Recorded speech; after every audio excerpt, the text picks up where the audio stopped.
This key has not opened a door in 2 years, but Marcus still carries it every day. It sits in the small pocket of his navy coat, wrapped in a piece of cloth so it will not scratch the few things he still owns. On cold mornings, waiting beneath the awning of a train station, he turns it over in his hand, not because it can take him home. It cannot. But because it reminds him that home was once an ordinary part of his life. Marcus is a fictional composite character. His story is invented. The pattern behind it is not. Before the rain, the station benches, and the careful search for a public restroom, Marcus repaired aircraft equipment at a regional airport. He knew the sound of a healthy engine. He knew which bolt would seize in winter.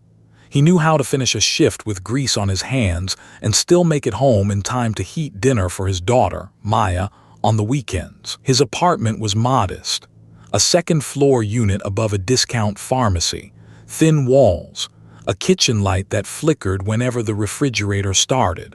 The kind of place people complain about until it is gone. The brass key opened a door with chipped white paint.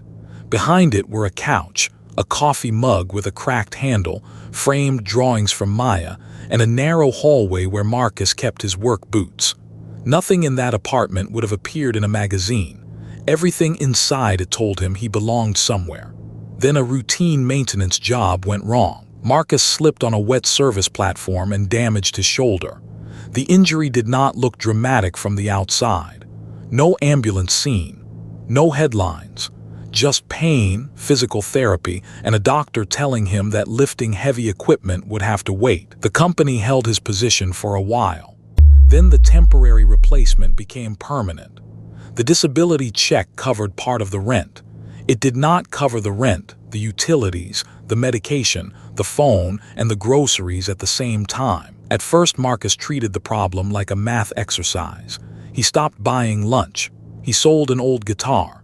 He postponed the car insurance payment. He took the bus to appointments. He told his daughter that his shoulder was getting better because saying the full truth felt like handing her a weight she could not carry. Every decision made sense on its own. Together, they narrowed the room around him. The rent notice came in a plain envelope. The second notice used thicker paper. The final notice was taped to the door while Marcus was at physical therapy. He stood in the hallway for a long time, holding the key he would soon be asked to return. People often imagine homelessness as one sudden fall. A person loses everything in a single night. But for Marcus, it arrived as a series of dates on a calendar. A missed shift, an appointment, a late fee, a call he did not want to answer, another envelope. When the lock changed, he had a backpack, a brown satchel, 2 changes of clothes, a folder of work certificates, and that key. The first nights were spent moving, not sleeping. A station until it closed.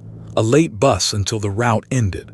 A 24-hour laundromat until someone asked him to leave. Homelessness turned time into a job with no pay. Every hour required a new place to be. Every bathroom had a lock. Every outlet had someone watching it. Marcus learned to be early. Before 7, he could wash at a public facility. Before 9, he could sit outside the library. When its doors opened, he chose a computer near the back wall, charged his phone, and searched for work that did not require an address he could write down. He did not sit in the library to disappear. He sat there to remain employable. On the computer, Marcus rewrote his R.A. copyright some A. copyright. He removed words that sounded too old.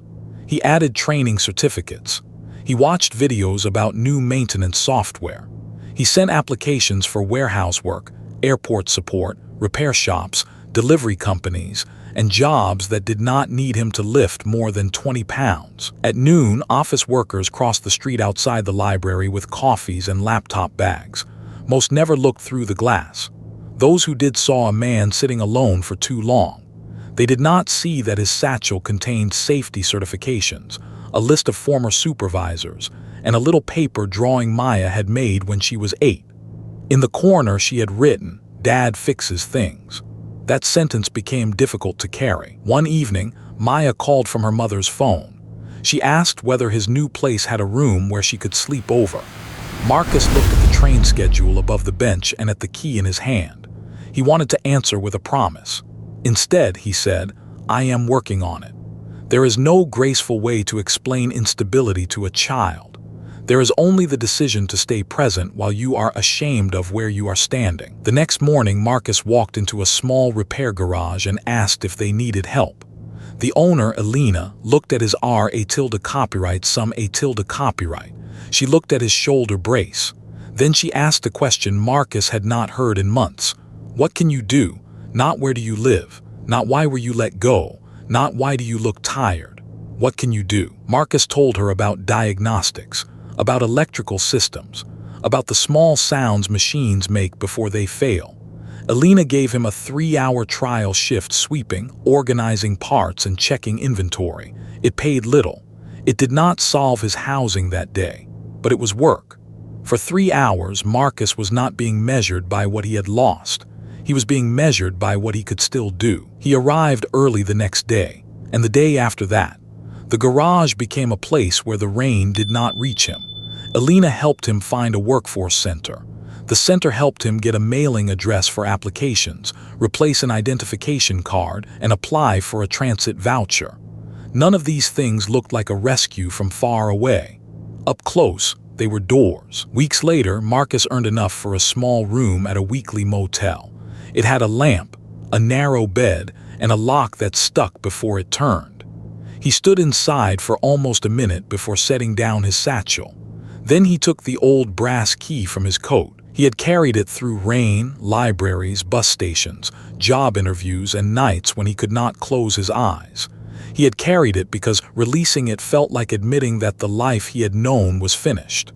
But that night, Marcus placed the key in an envelope, not in the trash. Not because the old home did not matter, because the key had already done its job. It had reminded him what stability felt like. Now he needed both hands for the work ahead. Homelessness can take an address. It should never take a person's future. Behind every person we pass is a chapter we cannot see. What if it were you?